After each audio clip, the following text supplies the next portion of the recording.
So thank you. It's recorded, and now Paul, introduce yourself, and we begin. Thank you very much, Chair. My name is Paul Mwiu. I'm in Network Operations with MySP.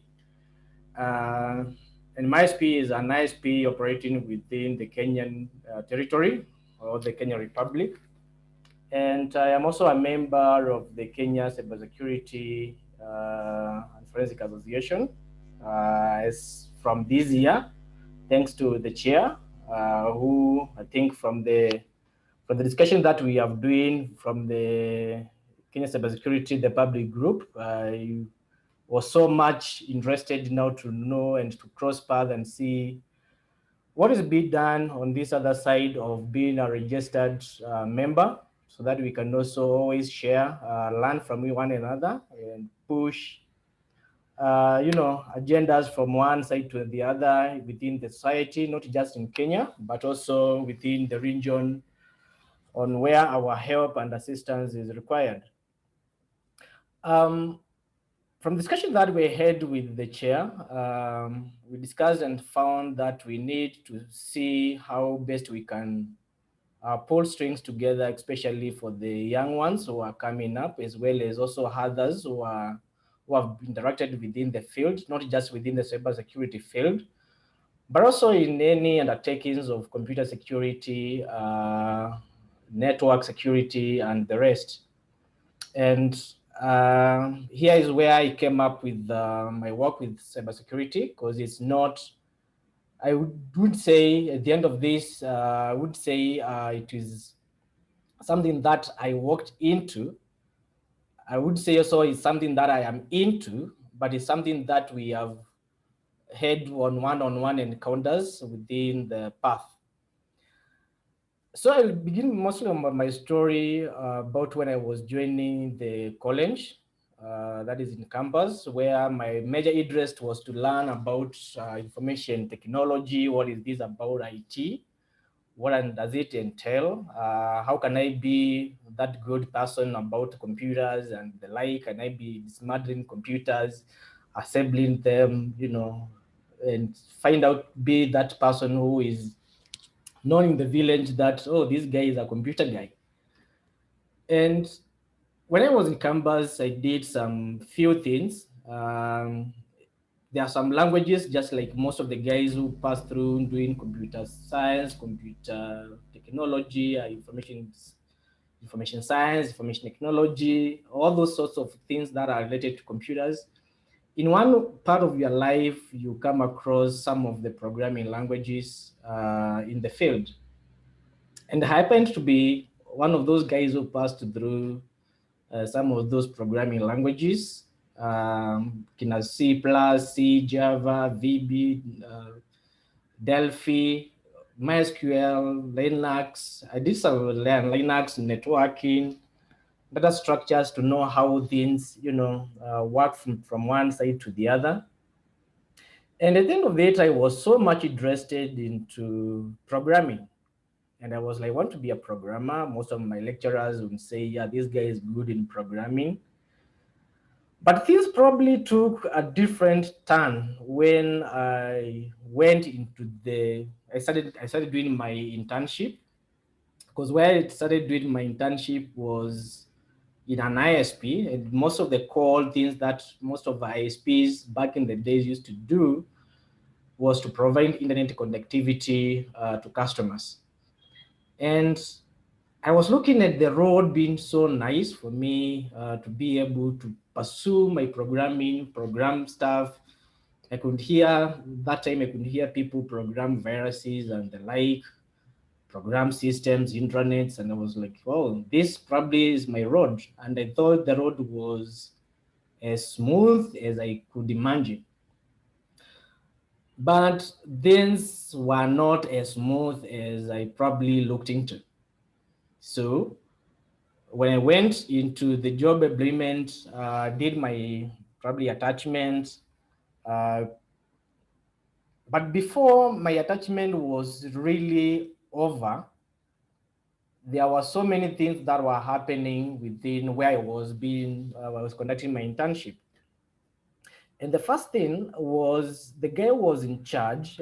Let's call it him. Here we call it the system administrator or the network manager within that particular company. Resigned within, I think, the first few weeks, not even a month, a few weeks after I joined.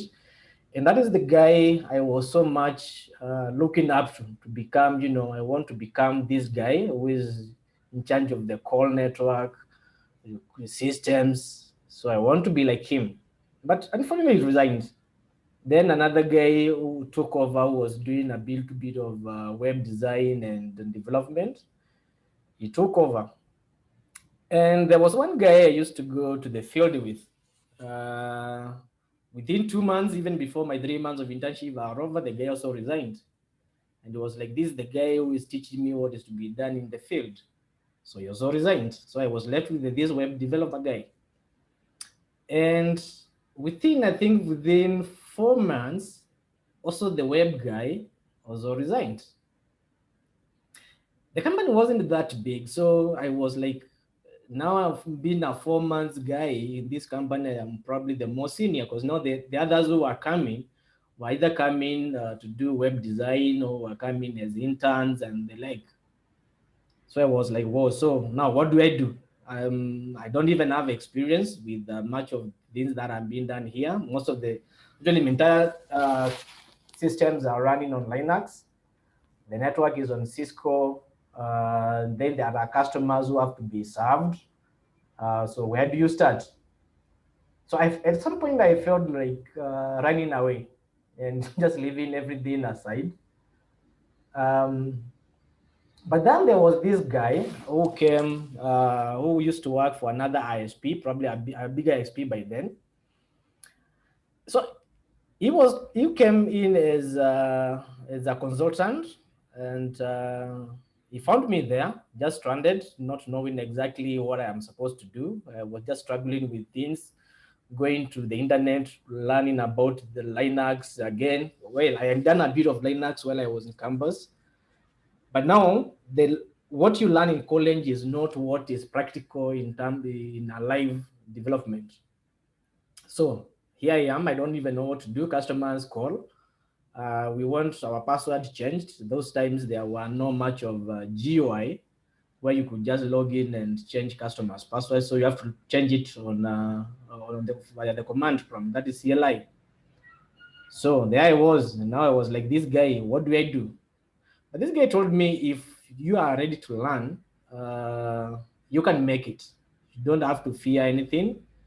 But my concern was, supposing things go wrong, but supposing these equipments just decide to die. Am I going to die with them, or what happens? So the guy told me, okay, don't worry. I will be sending you some tutorials over and over. I'll be sending you some few tutorials that you can read about Linux administrations, Linux servers. If you have a machine here, even if it's a Pentium 2, you can just configure it on Linux, and then you can do your practice there without touching the live servers.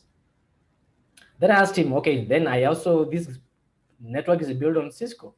Have you done any Cisco? Have you done CCNA? Where am I supposed to start?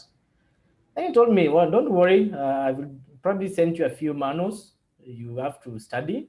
I will send, probably you can download a Cisco packet tracer, do your practice there. I'll be sending you some things. You can just be doing some setups, which you can be going through. So I used to do a lot of night shifting, if I may say so, because I would come out from work, I go home, I have this bunch of notes that I have to read through. But now while at home, I don't have anything to practice with. So majorly, I would just go home, try to read notes, see what is happening, and all sorts of things. But I had this few machines that I would configure, do some Linux there, do some installation for CentOS, which is a Red Hat version, see how it is during the installation process. Sometimes I would miss that. Now I have allocated very little space. I would pretend that I know how to do partitioning. I would partition, and probably I leave out most of the partitions that are supposed to have much space with very little. And those times also the hard drives were not that big. Getting a hard drive of 100 gig was a real hassle. So most of the gig, the drives those times were a little bit smaller. But there was, and there also happened this guy who came who was doing CCNA. Now, during that period, I don't have much money that I can probably subscribe to Cisco, do any Cisco course. So much of it were what is available on the internet, the manuals and all that. But there was this guy, this intern guy who joined us, and he was pursuing CCNA. So I was like, can I borrow your notes for CCNA? So he gave me his account. So I logged into his account, just going through from module 1 all the way to module 4. And now that this other guy who was working in ISP was there, then there was some kind of much guidance. But again, here I'm not doing much on the live servers. I'm doing this probably on Packet Tracer, or it's a way of memorizing some of this stuff.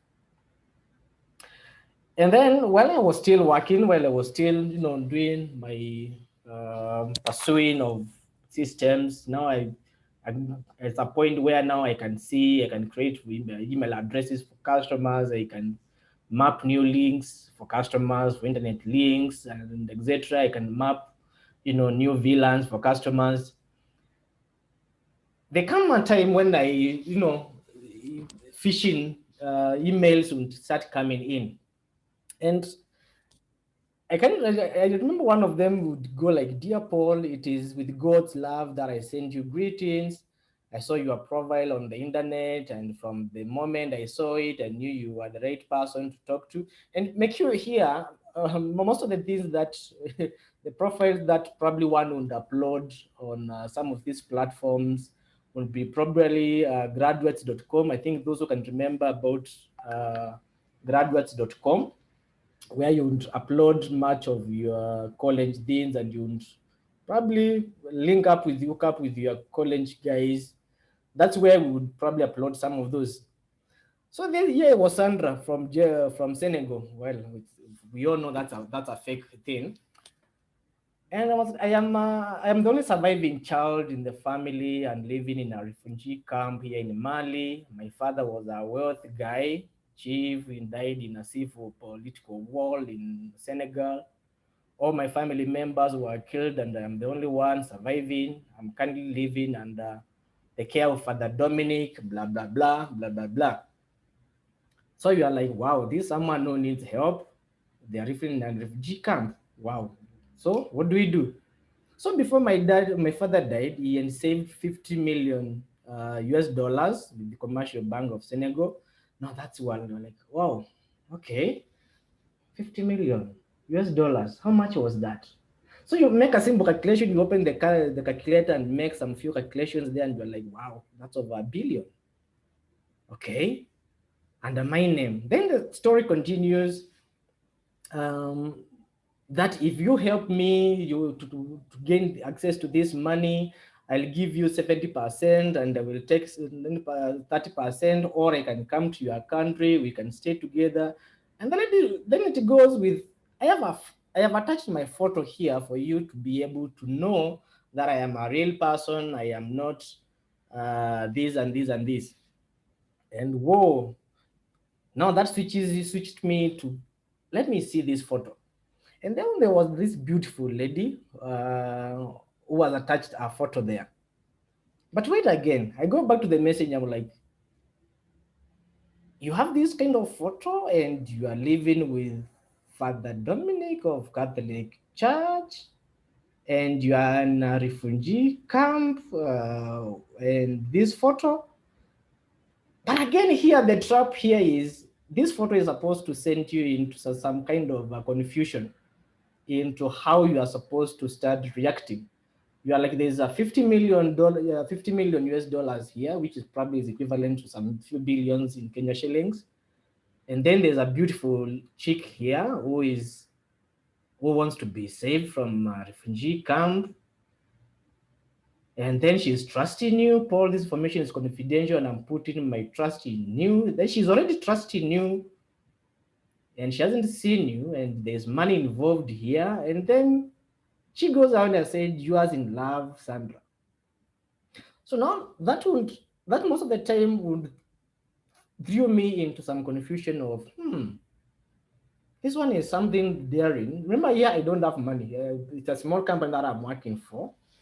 Um, it's not paying much. So the guys there, the directors are also looking at me. Like, are you guys, are you the right guy? Are you going to even make it? You are not even competent with your work. But here I am. There's someone offering me 15 billion, something billion shillings. Wow. Okay, so that's the time I started thinking, do I know any lawyer around? How many lawyers do I know who can, you know, pick up this case from Senegal, discuss it within the courts of Senegal, get this money, we divide and get this beautiful chick, I move her back to Kenya, we marry each other and all sorts of things. And such kind of emails that, would keep on coming, and sometimes I would find fun in them and I would respond. But from the guy who was working in that other ISP will tell me, there are spam emails that keep on coming that will steal your information and all that. So be very keen when you have to give information via email or via anything. So I was like, but this chick, she has not asked me for my password or anything. So we would engage in some conversation. And most of the conversation would go to a point where now she starts telling you, okay, for me to be able to trust you, can you probably send me some down payment, since we are looking at 50 million US dollars? Can you send me some bit of money so that I can know that you are legit, so that as well I can also pay my lawyer on this side to process the details and all that. Now, this is similar to what has been happening in the currently, where mostly some ladies are being tricked by someone in Kenya, but the guy pretends that he is in Italy, or the guy is in, I don't know where, in a wealthy countries there, Europe. And most of the ladies are told, okay, sending you some jewelries for you to collect, and then they are at the airport, you can go and collect them, and then you'll be sent, the guy will organize and send you a fake thing. This is from the customs in Mombasa or whatever, in JKIA, and there's some bit of money that is supposed to be involved, and someone will fall in the same trap.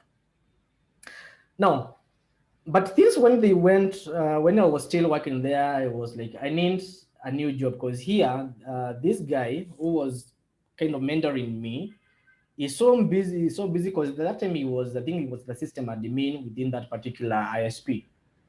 So I could not have full access to him, even if, he would pass occasionally, like once in a week. But before he passes by, the entire period, I'm all struggling, trying to find out which one is where. But through his help, he had already, got some few things to do, like with the networking, Cisco, some bit of Linux. But it was time maybe to look for a new home. So I made some few applications through several ISPs, several IT firms, and poof, I went to another ISP. All right. So in this ISP, I was doing much of field work, cabling, installations of connections, structured cabling, and the like. But my eyes were more in system administration. Remember, in my previous ones, I was handling a bit of Linux systems that I had already got into. I was also doing Cisco administration, Cisco networks administration. So I was like, no, yes, I'm a field engineer, but I want still to set my eyes on system administration and network. So I met this guy, his name was Enoch. Enoch was a good friend of mine. Enoch finally went to the US. I think he was working in I think in the US military or something. Because I saw a bit of photos back in the years when he was doing some bit of military IT work. So yeah, and Enoch. So what I used to do with Enoch is we met and we agreed we need to be the system admin. No, well, Enoch was still a field engineer, yeah, but we had a system administrator who was doing maintaining those systems, Linux things, all those stuff. We could see him running so many codes on the screen in that black screen, and you were like, man, we need to know this. What's going on here? So myself and Enoch decided we are going to try this out. We need to learn from this guy. So what we need to come up with is we need to get a machine. And the machine that we could access at that time was probably a Pentium 2 machine. Those who probably know, have used Pentium 2s, you know about how that thing was quite slow. So the hard disk, the processor, the RAM was a real challenge. But our objective here was we need to have this as a test bed for us to be able to do much about Linux, because that was our goal. We need to learn about Linux. We need to know how to configure servers. This guy is doing some of these codes they are running on the screens. He's doing scripting. So we started doing things there with Enoch. And we had some day shifts. So during the day shifts here, because we used to work in shifts. One day time you are on day shift, that time you are on night shift. So during my field work, I would go to the field work, do my installations for customers, connect customers to the internet, and the like. But now when I'm thrown into night shifts, now it's back to my Linux. So during my night shifts, when I just get into the to work, I can just pick calls because most of the customers would call probably up to around 9 p.m. From there, from 9 p.m., it's all yours. So I'd go back to my box, see what Enoch has been doing to it because it was just one. So Enoch during the day probably was messing it up. So I would see what Enoch has been doing. I'd go to it. Also, he would give me a brief of the things that he managed to configure, where he got stuck. Then I would continue from there. Now, that time we would do much about research from the ask.com. Google was also getting strongly to the market. So we would find there what guys have experienced, how to configure things. Others we would get stuck. And that's where now we would ask our dear system administrator that we are stuck here. But remember here, during this period, sleep was a luxury. Sleeping was a luxury at this point because we end to set our eyes on the bigger picture here. Because we need to grow, we need to do more. More challenges were coming in at that time, and we needed to really be ready for any challenge that is coming up. So once we have done all that, with also the assistance from the system administrator, it was time to do some bit of documentation so that you don't forget where you came from and where you are and where you are going. So the system admin at that time tasked me with a bit of documentation, told me, okay, since you guys are interested, you need to have some documentation so that you may know and also be able to transfer the same knowledge to others. So through what we discussed over the years and done on that particular machine, I came up with the documentation all the way from IP tables. IP tables are firewall rules. It's a way of creating firewall rules in Linux and environments. I also did the mail server, in which I documented about MTA from mail transfer engines to IMAP to anti-spam to antivirus, then to DNS servers, all the way from the resolvers to authoritative services, Radius servers, because at this time we were also doing some bit of dial-ups. Those probably were in this meeting who have seen the live of dial-ups modems, where you connect a voice line to a modem and then you dial there and it produces that sound. So most of those used to do Radius for authentications. And then there was also proxy, which in those days we used to have Squid.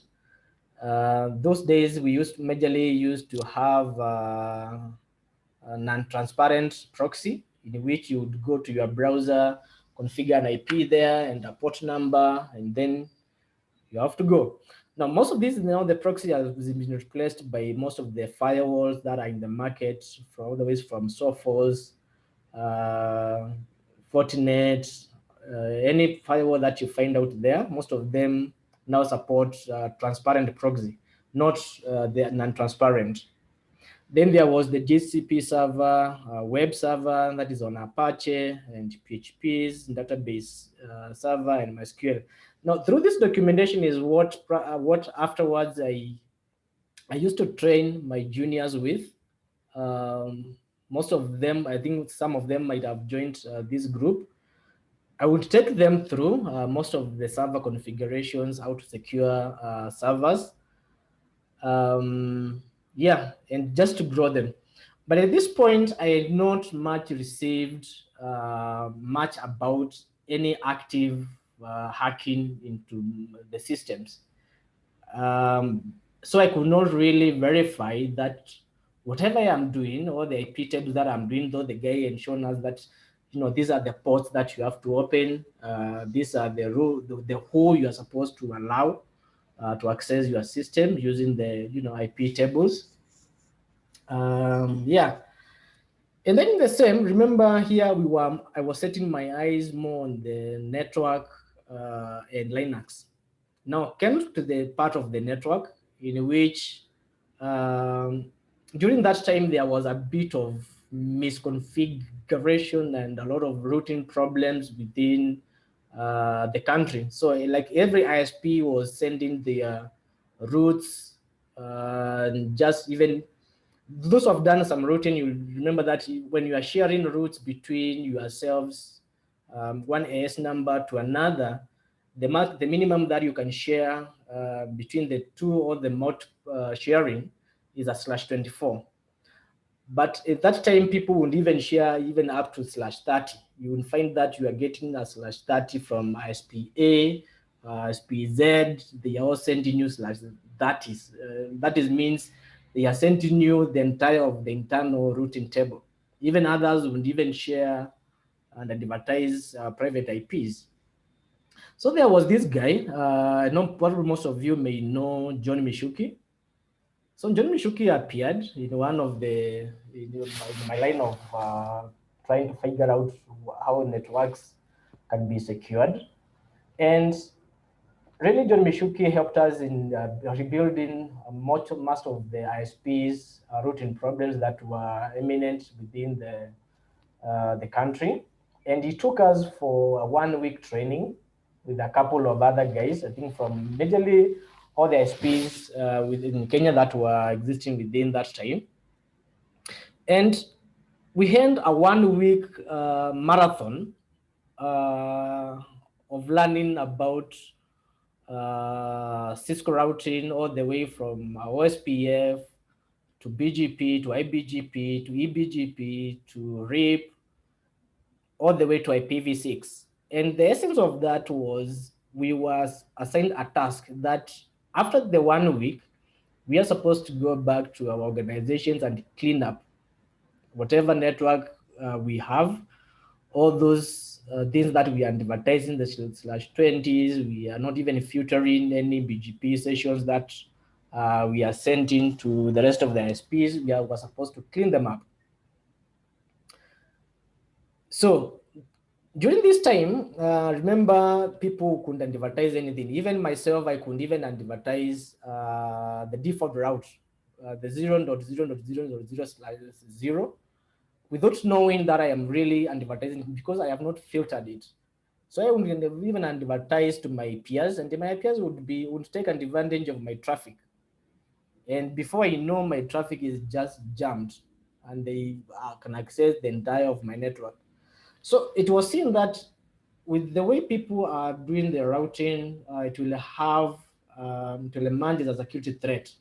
If the way guys are getting developed network attacks over the world, that was just a bomb in the waiting.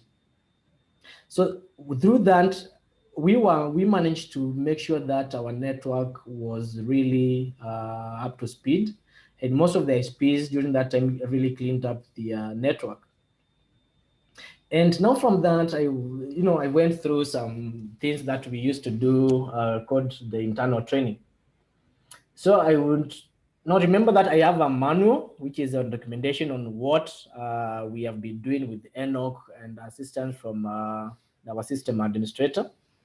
And here I'm also from another training in which it involves a lot of Cisco training and all that. So now all that was about now Paul has to come and document everything and be able to offer the same training to the rest of the staff members. So it was a little tasking because now here you are not a trained trainer. I don't know whether that's the proper English. You're not really a certified trainer, but you are supposed to train your colleagues to be able now to get to know what exactly is happening out there. So at the end of it, now I was I was given the bigger task. Now it's system administration. And if you have ever handled about system administration or even you are a programmer, you won't miss most of the screens that are black and a lot of code and a lot of scripting.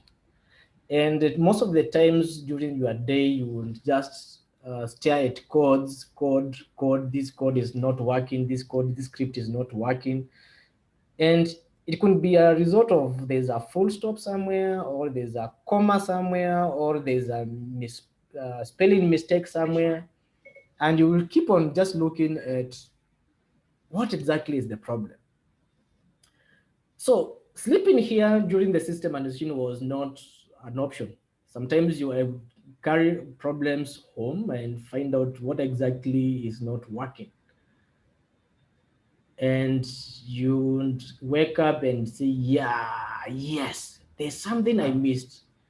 And that's the time you would wake up very early in the morning, go back to the office, and try to figure out whatever you figured out while you were resting. Is it still there, and is it the one that is causing your issues? And within that mix, that's where I came to this guy called the RM factor, the RM minus RF. And this is one of the commands to those people who I have interacted with. I have been telling them, before you apply the RM minus RF, you have to be sober, not under the influence of any kind of drink or emotions, and also know exactly where you're applying that command. So out of the pressure that I had from so many looking at these black screens, looking at the CLI thing, going through the log files, trying to find out exactly what exactly is going on with the systems, I downloaded some binary files that I was trying to compile for an application, for mail server application that I was doing. That time I was compiling an Exim. Those who have used MTA Exim. So I was compiling Exim, and at some point it was giving me a lot of errors. This is not working. This and this. Download this binary. I download it. I compile it. I compile Exim again. It's not working. So I decided, okay, why don't I download another version of Exim and compile it? And I was like, okay, as I download a new one, a different version, let me remove this one that I had already tried to compile. So I removed the build, and then accidentally I said, okay, let me remove just the folder where I downloaded all these binaries for Exim. And I went to rm minus f, then space, asterisk. And then I pressed enter. And then it took me back to the prompt. And then I continued typing my command. Now, when I typed the first command after running the remove command, it returned nothing. Okay, issued a less for listing, and it returned nothing. Okay, I was like, something here is not right. So I checked through again. I went to PWD just to show what is my working directory, and it also returned nothing. And that's the time I knew something has been screwed. Either it's myself or the server has been screwed. So I was like, wow, okay. So where do I start? So I looked at all the corners trying to figure out exactly what I've done, where I have applied this command, and I could not get it because all the commands were deleted. Now, when I applied the the RM command, unknowingly, I applied it on the /etc file. That means it has deleted all the executables within the system, so nothing can be executed. So, and here is where I learned a few things as I continue with the presentation. That one, always have a backup of whatever you are doing. If you are working on a live server, always have a backup. And two, know where you are. Before you apply the RM command, know where and what you are doing. Either you apply the absolute path to the file that you want to delete, or just print your working directory so that you are aware where you are at that particular moment.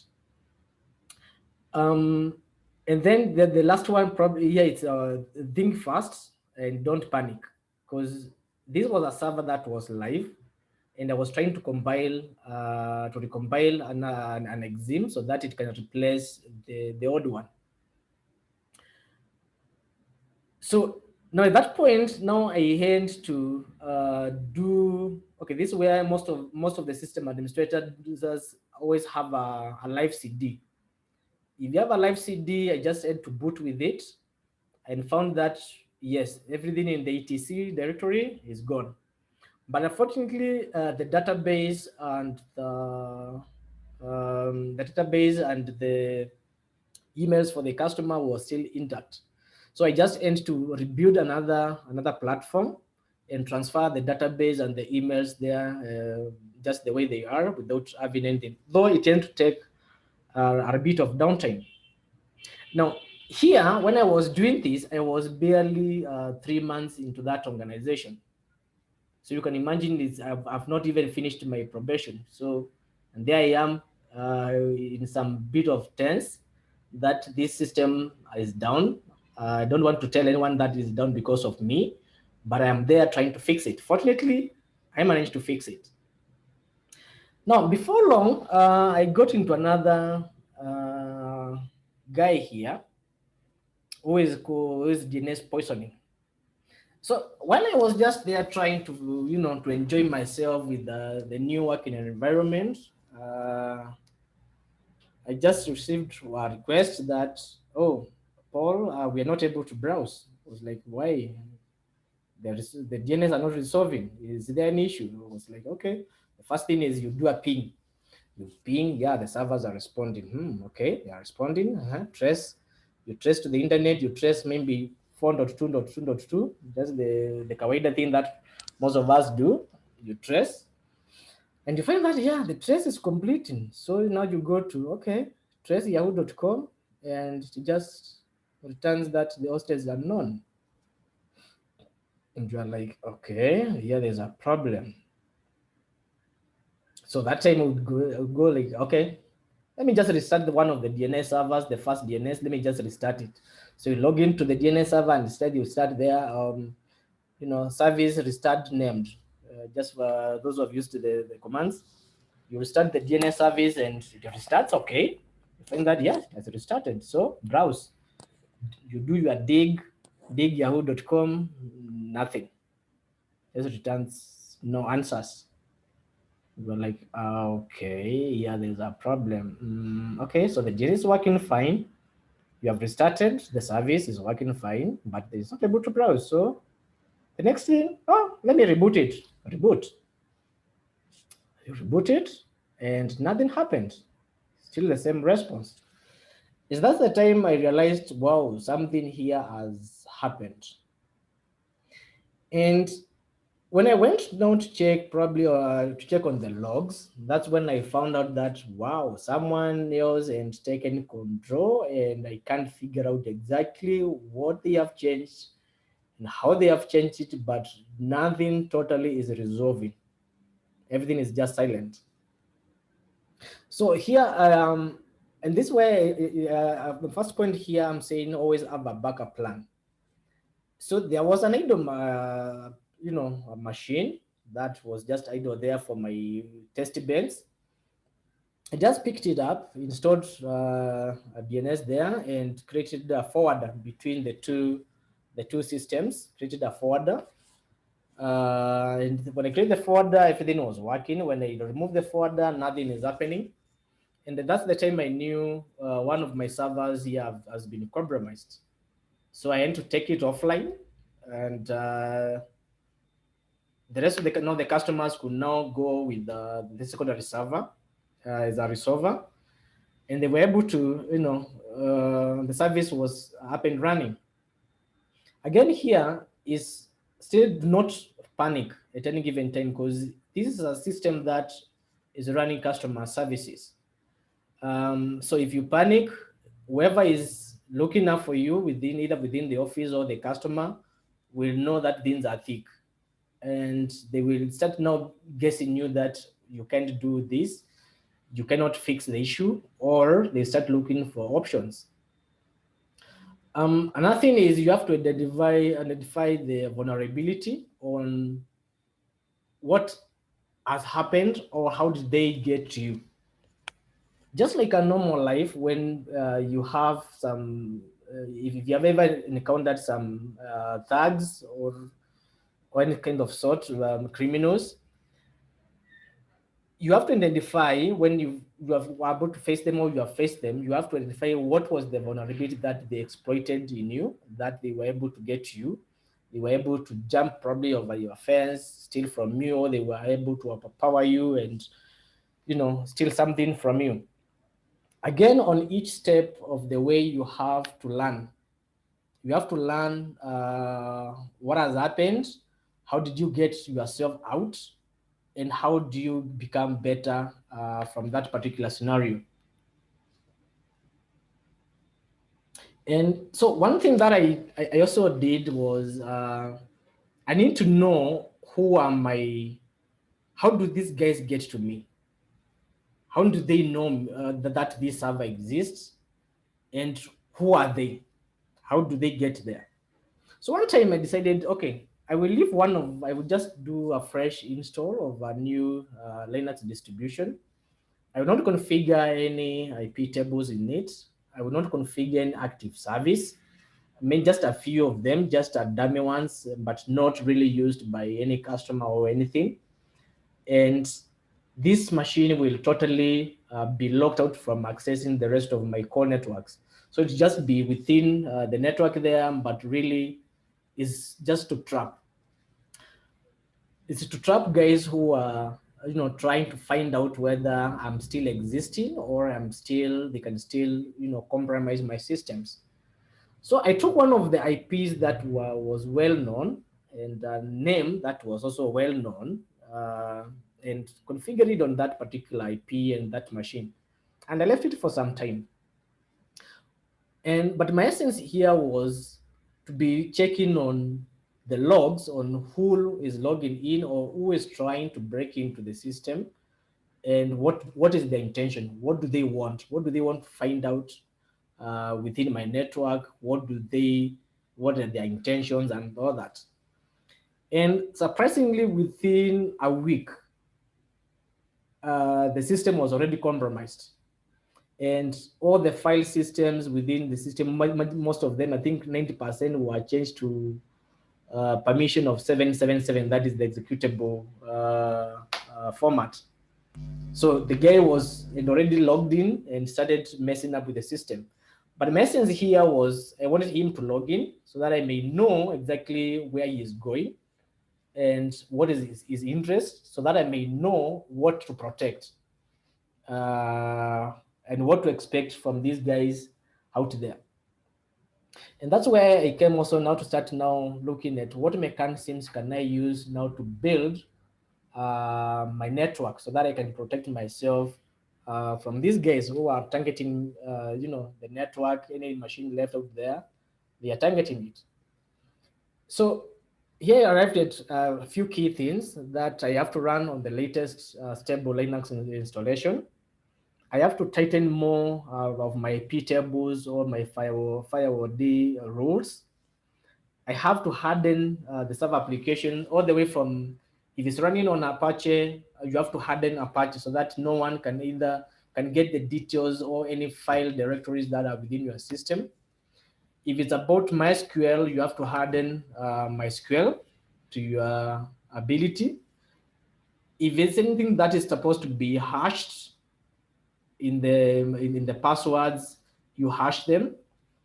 Whether you're using MD5, those time we used to do much of the MD5 and SHA-1. Nowadays, people are more using sophisticated keys to do the hashing.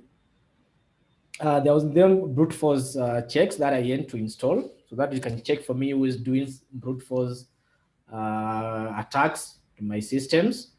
And then to combine that also the Apaches with the Mon security so that you can track on what changes my customers are trying to make within their website. Is it a script that is probably being pushed to my systems to gain more access to the root, user? And now because I had gone through some DNS poisoning, I had to look for ways through DNSSEC. Now, DNSSEC, there were some guys, I can't remember their names. I tried to figure out one of their names who came to Kenya. They've been in Kenya for several times to train in conjunction with, I think, KXP, TESPOC, to come and train most of the IT guys who are dealing with the DNS servers about DNSSEC for domains and also for their resolvers. So I had to also implement the same to protect my DNS servers, to do verifications of any domain that are being checked out there, any users who are querying the zones that I'm hosting. And also, I had to implement the user rights, not to be precise that any user who has access to this system, mostly on the shell, which is on the CLI, has a certain level of rights and cannot just log into the system and start doing sudo to change to gain root privileges. And another thing that also saved me is also on the server logs that I had now to be keen by storing the server logs in a different server where I can be analyzing them, just in case anything happens and then probably I lose any logs in that particular system. Again, here is also Nadon piano. Nadoni gitaa, pea gitaa. Nadoni anapiga gitaa. Tagonga chai yangu. Takununulia. Sigonge chai yangu.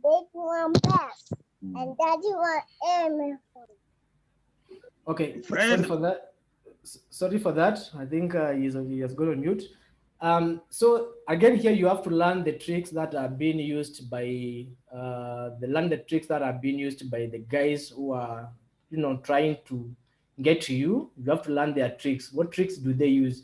Are they targeting particular services? Are they targeting particular distributions that you are for the operating system? Are they targeting the kernel of your system?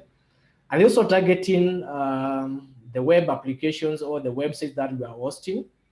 So here you have to be keen and learn the tricks that are going on. So every time I need to observe on what exactly is going on. Now, but one day I came to this. I came in the morning and I was like, poof, you're hacked. From one of the websites that we were hosting, that time we were hosting some good number of government websites, and they were a hot cake in terms of being targeted by hackers. So I came to this and there was, hey, you are hacked. I was like, how did it happen? Wow. I was like, okay, we have to find out what has happened. So we went again to check on the logs. The logs, there was nothing. And we later on, through our investigations on several websites, we found that yes, they were a bit of a government website that were managed to be hacked, and the hacker only managed to modify the index file, the index.php file. That's the file that the hacker was majorly looking into.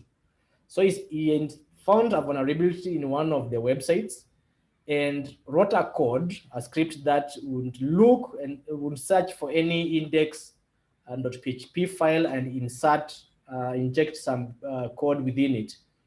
With you are hacked by Kuldi, electronic team, etc., etc. And then there were a few things that you could list there. Again, through the backup, remember here you learn each step with the experience that you get. So we were able to restore most of the websites and tighten some of the applications that were being used towards the websites or to manage the websites. Again, we also had to do some bit of acquire more security and firewall that can help us do more checks, do more blockage for some of these guys. And again, through the configure security firewall, this is one of the applications that also helps you to identify what is the source of your enemies. Are they from a particular country? Are they from Europe? Are they from the Middle East? Are they from Nigeria? Are they from the US? Are they from China, Russia? Where are they from? So from that, you are able to the system gives you a bit of more detailed information that this is an IP or this is a network within this particular country. So if you want to block maybe the entire country for you to be able to analyze, if you find that the amount of threats are getting to a certain threshold, then you can probably suspend access for your system from a particular country. Something else also is the intrusion detection systems and preventive systems that we also aim to deploy and be able now to detect any intrusions that are coming in, and where possible to prevent most of these sorts of things. So some of there are several things that you can implement through the IPS and the IDS. And some of them that I have tried, and for me, they have worked in some magic, is the Fail to Burn and the Snort. They are free to download, though there are several that are also commercial that anyone out there can try them and see how you can, secure or learn about who is coming in and how to prevent much of those.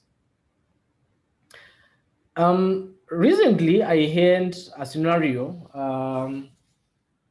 not recently, probably within 2 or 3 years.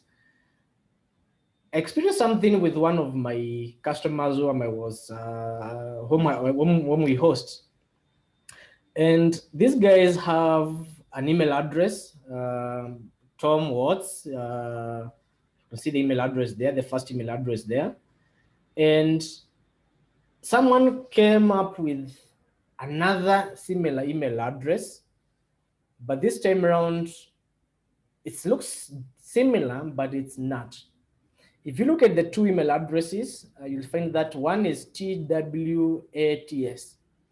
The other one, if you look closely, if you can see, it is TVVATS. Now, this guy, the way I'm saying it could have been an engineered theft, a compromise from the company that it was originated from, is these guys knew that this Tom has an approval at the bank.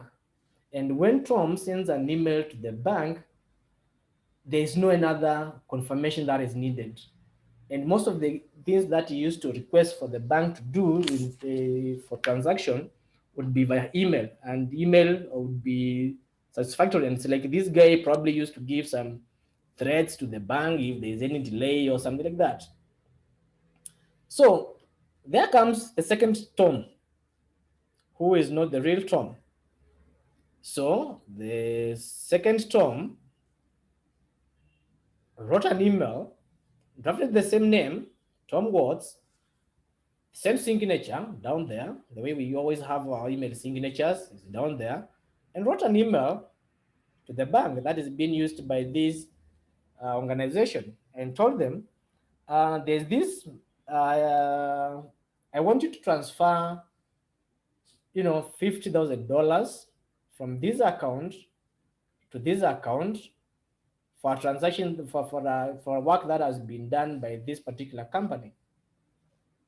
And the guy who received the email on the side of the bank, instead of trying to investigate or to investigate more about this kind of transaction, are you indeed, Tom, are you indeed making this transaction?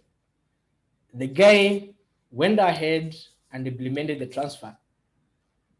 And when the transfer happened, of course, now the bank sends a statement back now to the owner. So the owner, the actual now, the original Tom, got a notification that $50,000 has been transferred from this account to this account. And that's the time he called the bank. And that's the bank who has authorized you to make this transaction. The bank said there is an email that came from you on this particular day and time, and you told us to transfer money from this account to this account. And they was like, no. That's why he went to his CFO. And as the CFO, have you authorized any money transfer between from our bank to another account? The CFO was like, nah, I have no idea. So now there was a bit of, okay, can you forward us this email? Can you forward this email? Then the guy said, forwarded the email to me and said, Paul, your systems are compromised. I was like, okay, how are they compromised? Because you guys send an email. Now he's accusing me that now our systems send an email to the bank, and the bank, they have lost 50,000. I was like, okay, why don't you send me that email? Can you forward me that email that sent the request? So he forwarded, analyzed the source headers, and I was like, whoa, you have just been tricked and you have just lost $50,000. The email never came from Mwiu. It came from someone, an imposter who is pretending to be you. And it was wrong for the bank to act on that particular email. They should have just have used other mechanisms to verify that you actually are doing this particular transaction. Because everything else looks like yours, but the email address is not yours. And then there was a little bit of investigation, and we went now to, which involved the CIDs who came. We had to prove to them, we had to take them through the source header for the emails, and told them this email even never originated in within the country. This email originated from at this particular location. Then the bank acted on it, which was wrong. So some of these things, you have to be very keen. You have to know what is happening. If you receive or a bank receives any email that is of concern, then they are supposed to analyze it and find out. They should also have several checkpoints of confirmation that this is indeed what is supposed to be done. And not just the banks, also us as individuals, we may receive emails. Some of us have received so many, Excel documents and PDF documents that are containing viruses, malwares, or recently ransomware, which again, when we open it up, whatever happens, it's out of our control. So within that, I came up with a few of my sense here to anyone who is out here. Either you have already entered into these interactions with security, or you are preparing to get into it. And my point number one is always be ready to face new challenges. Challenges will always be there every day. No day will go on without a challenge. And if you don't get any challenge, then you create a challenge yourself. Number two, the cybersecurity and the, you know, this world of securing yourself, cybersecurity, knowing who is out there, knowing what is the intention, it's a journey that has no stop sign. You will never stop. You can't say you will stop at any given time. You can enter at any given time. You can start, but when you are in it, you'll continue learning. There's no stop sign, so it doesn't stop. And if number three, if you have any device that is connecting to any active network, whether it's over the internet or it's on LAN or it's on any Wi-Fi, then you need to make sure that device is secured. You go to there with it, and it will just be compromised very fast. Remember when I talked about my server that I just designed somewhere, and they just wanted to analyze on determine who is, you know, interested in my network, where are they interested, what are they looking for, and within a week, boom, it was already compromised. Again, you have to make sure that you apply security patches to any system that you are running.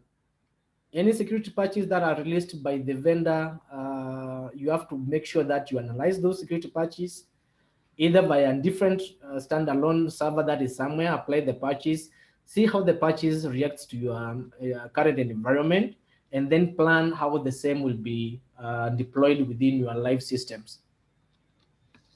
The other one is you have to study, you have to learn, you have to practice and sharpen yourself every day. Those who have interacted with, I think, from Joseph Kamau, who are within one of these in this meeting, I've always told them, let every day be a day where you learn something new. If you don't learn something new, then you have wasted probably 8 hours or 12 hours of your life. You have to learn something new. When you learn it, you have to practice it. Not just learn it.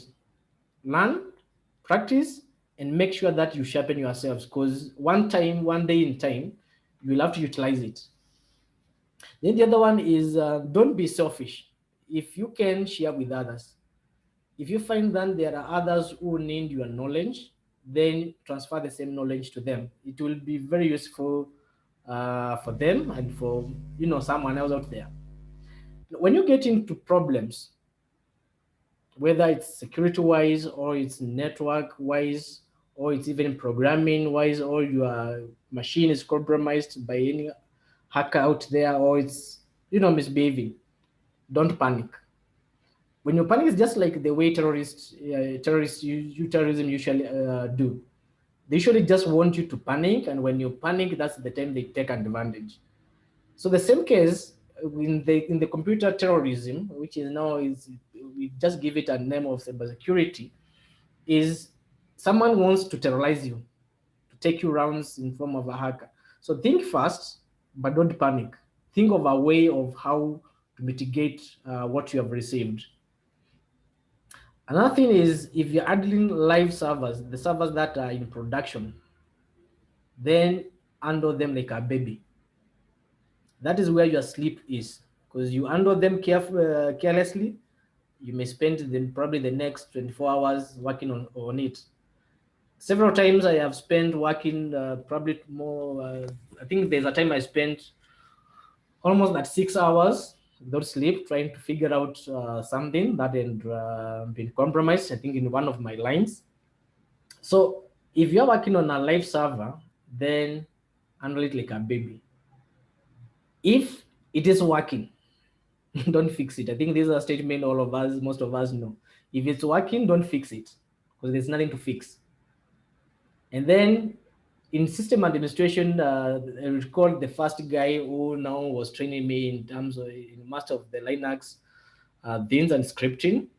He told me, in live systems, don't make mistakes. That's where when you make a mistake, the impact might have a lot of magnitude. And the other point is never give up, because hackers don't give up.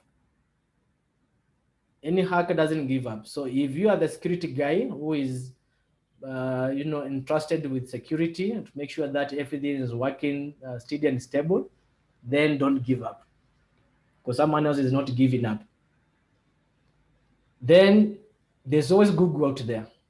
Don't limit yourself to attending thousands of trainings and all that. Google is free, and it gives much of the. I think probably I've used Google, and probably 70% or 80% of what I have is from Google. So let us be friends with Google for our research and development. And again, no cybersec training or experience is easy or hard. It's all about mindset. If you want to get to cybersec, don't think that you are getting to a tough environment. Yes, it's tough because you'll meet guys there who are badass, like the hackers. They will be on your case, but don't panic. Don't take it as a hard thing. You can make it. It all starts from a journey. Make the first step into it, and you are good to go, as long as your mind and focus is well set. So, ladies and gentlemen, that's was my experience, a bit of my experience within the field so far, and I hope it helps someone out there who is looking into growing and emerging into taking several responsibilities within the security and securing the world. So I open the forum maybe for any questions or comments.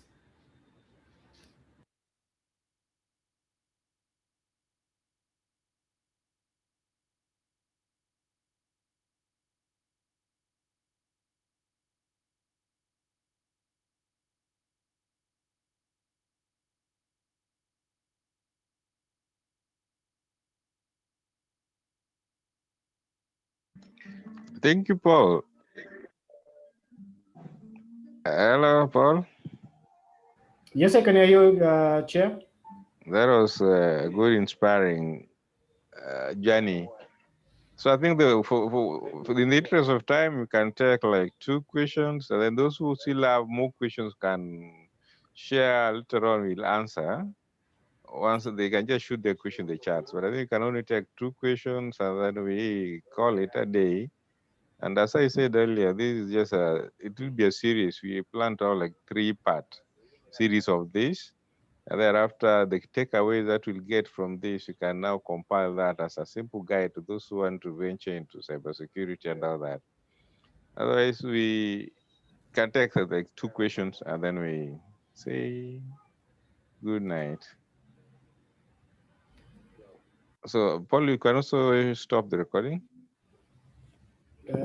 Try to find out. Who initiated the recording? Is it you or me? I stepped out and I made you host, so you can